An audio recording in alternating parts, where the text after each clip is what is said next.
આપણા માનનીય વડાપ્રધાન નરેન્દ્રભાઈ મોદીના જન્મદિવસને સૌ કોઈ અનોખી રીતે ઉજવી રહ્યું છે, ત્યારે કોલ્હાપુરમાં પીએમ મોદીના જન્મદિવસે દીકરીઓને એક અનોખી ભેટ આપી અને એક પ્રેરણાદાયી પહેલ હાથ ધરાઈ। વડાપ્રધાનના 75મા જન્મદિવસે જિલ્લાના સરકારી હોસ્પિટલમાં 24 કલાકની અંદર જન્મેલ 42 દીકરીઓને ખાસ ભેટ સ્વરૂપ સોનાની વીંટી આપવામાં આવી।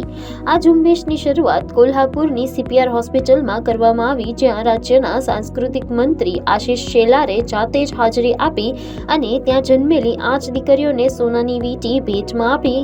આ પહેલનું નેતૃત્વ સાંસદ ધનંજય મહાડિકે કર્યું હતું।